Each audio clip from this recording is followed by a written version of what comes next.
Hi, it's Duncan Nisbet, the roving reporter for Let's Test, here today with Gil. How you doing, Gil? Great, how are you, Duncan? I'm very good, thank you. I'm very grateful for you to take time out of your day to come and chat with me. Really appreciate it. So I'd like to start off with just talking a bit about you and how you come to end up at Let's Test. I just want to hear what's your story. Okay, my story. It's a really boring one. Um, my story starts like 12 years ago, I think. It was like 10 years into my professional career when I started learning about agile and stuff. And first I learned about TDD, and this is something that would 12 years later become my profession. Um, and 3 years, so this is my learning period. And 3 years later, I joined a startup that was actually where I was working as a developer in a unit testing company. It's called TypeMob. Right. So my whole life became like unit testing. And over time, I learned more about unit testing and TDD and all kinds of things that I actually do today. I work with developers, teach them how to write tests, correct tests, uh, and it's testing all over, not just unit testing and TDD. The thing that brought me to Let's Test is a session called Star Wars BDD, Yeah. which is obviously the next step. This is something that I tried before a couple of times. It's a workshop and it's meant for not just for testers, but anybody. It's also for developers. But the cool thing is that we use a software for animation GIFs or GIFs or whatever they call it now. Yep. And the people build their own Star Wars movie out of images. Brilliant.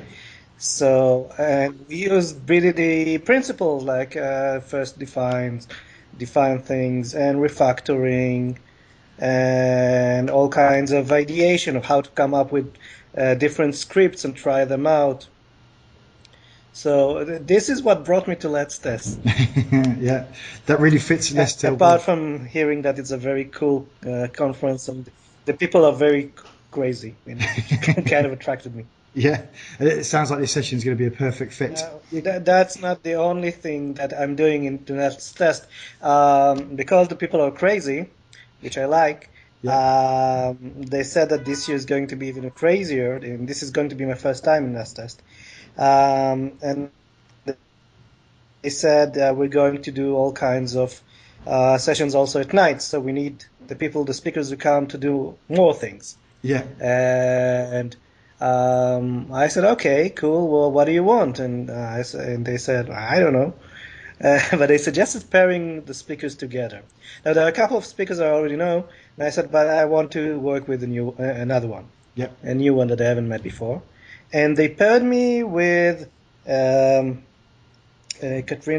Kavli, who is going to do a workshop about role playing. It's called LARPing. And we came up with a joint session called Interviews with the Vampire. Yeah. So this is a workshop about personas, how to learn about personas from a tester or product point of view through interviews. Okay. So the workshop, and this is obviously first time experimental. I signed nothing on the dotted line. Not sure how it will be, but it sounds like much fun the way we prepared it. So we're actually going to split people into groups, and someone's going to role play a vampire, and they're going to interview them about like problems they have. Like we came up with problems like, did you know that conferences, for examples, are done usually in the daylight? So this is a problem for vampires. You can't really go to conferences or Italian restaurants with lots of garlic. So anything that could be problematic that we can actually create a product around and interview people and see how they think problems can be solved. and from a testing point of view, how they can test this product, because can get all kinds of vampires. They're not really out there by the millions, I think. So this is going to be very fun. I bet, yeah. Well. So it's going to be up to the testers to question the vampire, is it, and find out what they don't know? Is that the challenge, or is that a spoiler? Can you say? We don't know yet. Oh, The BDD, the BDD part I've done it a couple of times. So yeah, I know how it's going. People discover all kind of things. Usually, test first is something that even testers don't know about, and they can't really imagine how it's done. So there's a lot of new aha moments for people as they learn, and especially with refactoring things. That you can't really edit the movie because most of the movie is already edited. yeah. And then I give him an example, like the lead actor died and it's already edited, but you can add a couple of scenes before and after the movie. So ideas like that. For the personas part, it's completely new. I don't know anything about it, how it will work, and kind of frightening. But yeah, vampires are scary. So what can you do? It's suitable, right? It ticks the box. Cool. Okay, that's brilliant. So you know a bit about Let's Test. You've never been, but you've heard on the grapevine. No, it's the very first time for me. Yeah. I know a couple of people who's been there. Told me that it was very nice and kind of weird conference. So this was what attracted me to it. Yeah. Been going through the last few years with all kinds of testing conferences. So this sounds like fun. This is why I wanted to go there. Yeah, it certainly is a delight. Fantastic. And so you've got 2 sessions. Are there any other sessions that have taken your fancy? Are you going to go on? I know of, but yeah, it's full of surprises, so I don't know. Are you going to be one of the guys staying up till 3 o'clock in the morning with Rob Sapp? I'm not one of those. I think according to the current schedule, both of the sessions going to be on the first day, one in the morning, one in the evening.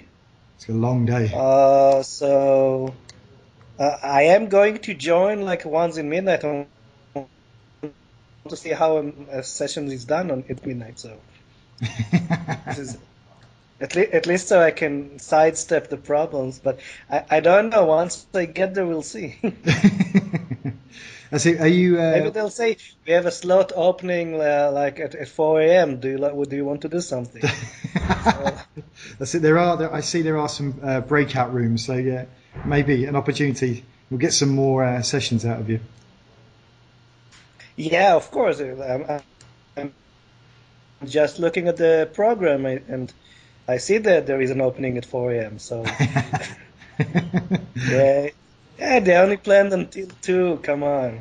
Yeah. From 2 to 9. They have to fill up like 7 hours and 3 or 4 tracks. I think we can fill up with something. That's it. I'm tempted to fill it up with a debate. Let's just start debating at 4 o'clock in the morning and see what happens. Cool. So a bit more about you then, Gil. So I'm going through your website and you're saying can you hear me? So you're cutting out again? Okay, so we're going. Should we go to voice? Let's just see if that makes a difference. Excuse me. Right. So, right, a little bit about you. Well, there is a difference. I no longer can hear you, but that's a difference. You can't hear me? Hang on. Oh, I can hear you. Jackson, sorry, I can't see you. Oh, right. I was like, well, that really is weird function. Yeah, my video's not coming. My video is staying off now, apparently. Skype doesn't... It's a new Skype feature. Yeah. Feature, yeah. So going through your website, so in terms of testing, have you been sort of testing down in the code as well as testing at the system level? Have you done all layers of the stack? Yeah, because at TypeMark, at the startup, I did all kinds of things. So I started out as a developer again, like after going through all kinds of, in my former job, I was a developer and then a team lead and a manager and all kinds of kind of company-wide process improvement stuff. But then I went back to being a developer, and I've done also testing as part of that. Then I became a product manager, which meant also testing because there was no tester after I moved on from the tester job. And talking to customers, which is very interesting because then you actually learn what you're actually doing wrong, what you actually thought was going to be perfect is something that's going to be. Well, coming in today is really like testing from all kinds of point of views, Yeah. both on the developer side, from the tester side, from the product side, even from the support side. Like, what do they need and what kind of point of view do they bring into the product? And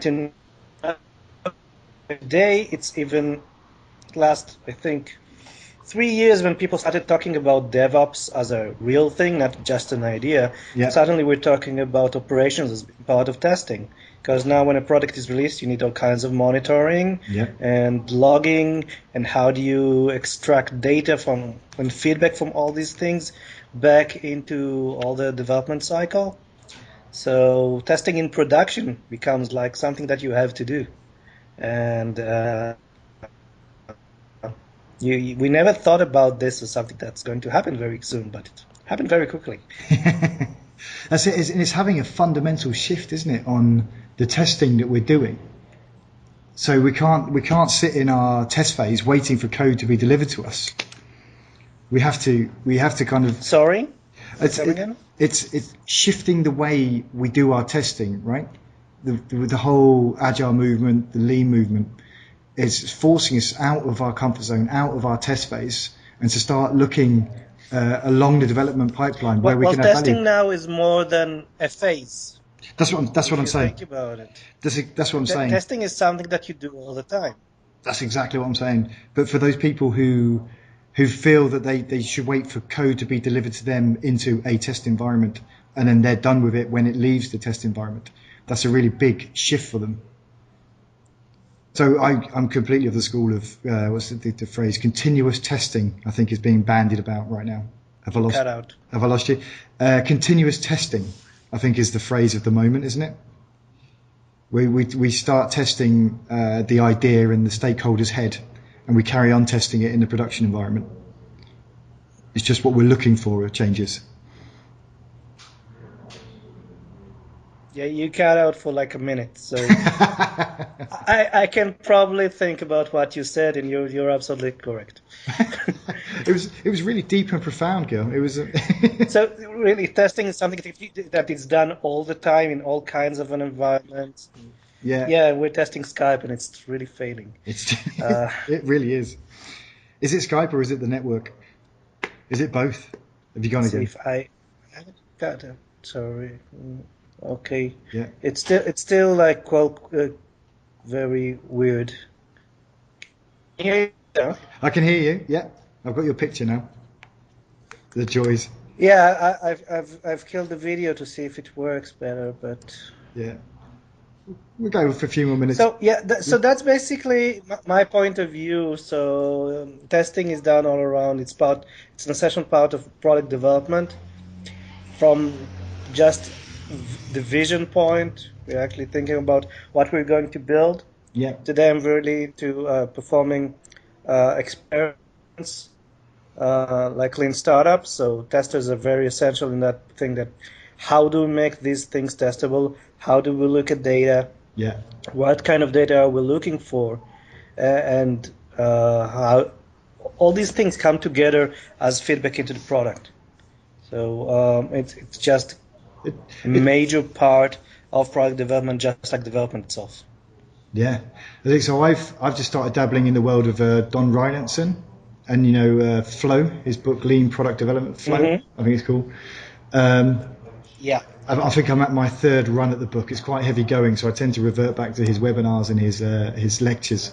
But that makes a lot of sense for me. It kind of underlines why we do the testing first. Well, sorry, go. Yeah, test first becomes very important because it actually let us think about usability and actual use cases, not usually as a project in a very isolated environment.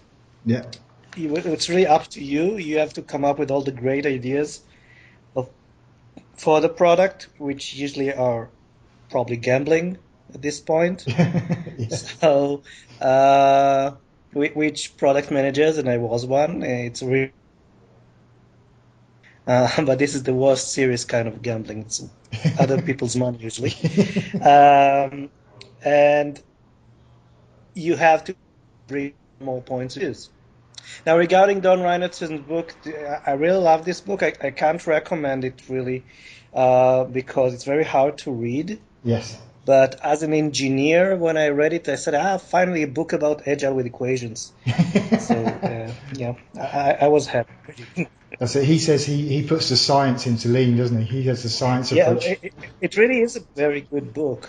But Yeah. you have to have some, not just engineering background. You actually want to go back to engineering again, which software kind of put a damper on. So That's brilliant. Fantastic. Okay, Gil, I'm going to leave you in peace. I want to thank you very much for your time, and I look forward to seeing you at Let's Test. Me too. Yeah, when do you arrive? I'm going to arrive on Saturday. Oh, wow. Into Stockholm or into the venue? Yeah, I'm coming from Romanian testing days. I think other people as well, Yeah. like Richard Bradshaw and Fiona, Yeah. and Hyde. Hyde treated me to going to artists. I'm not. I don't think we're coming together, but I'll be there from Saturday on to Wednesday. Oh, lovely job. Lovely. Okay, well, I will see you there, Gil. And thank you again for your time. I really appreciate it. Sure, no. Cheers. See you soon. See you there. Cheers, Gil. Bye-bye. Yeah, bye bye.